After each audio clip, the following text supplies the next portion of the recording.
જો અત્યારે ટાઈમ થયો મને એમ કે ન્યૂઝ તો મળ્યા મેં દેખી કરી ન્યૂઝમાં કે આપણા અમદાવાદમાં ગુજરાતમાં દુર્ઘટના ઘટી છે. એ વિમાનમાં લોકો ઘણા બધા લોકો મીન્સ કે વિમાન ક્રેશ થયું તો ઘણા બધા લોકો મરી ગયા.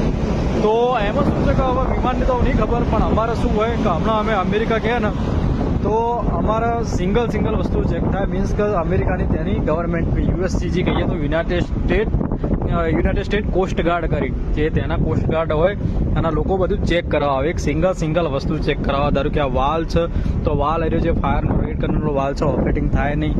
લાઇફ ડ્રાફ્ટ છે, લાઇફ ડ્રાફ્ટમાં HRU યુનિટ છે ને એની વેલિડિટી એ ચેક કરે. છેલ્લે આટલું નાની વસ્તુ એની ચેક કરે. આ લાઇફ ડ્રાફ્ટ મીન્સ કે LSA FFA બધું ચેક કરે. Life saving appliances and fire fighting appliances. અને અમારા શું શિપમાં શું હોય કઈ કે એવી ઘટના ઘટે ને તો જુઓ આ લાઈફ બોટ છે દેખાય છે. આ લાઈફ બોટ લઈને ડાયરેક્ટ ઉતરી જવાનું. તો મીન્સ કે એ કોઈ દુર્ઘટના ઘટે કે એવું ગમે તે ફાયર જેવું કોઈ વસ્તુ ગમે તે થઈ આ ડૂબવાની તૈયારી હોય તો આટલે આમાં બેસી ડાયરેક્ટ જતું રહેવાનું. ઘણા બધા મીન્સ કે ઇક્વિપમેન્ટ હોય છે અને દરેક બોટે દરેક ઓથોરિટી આ જહાજને ચેક કરવા આવે.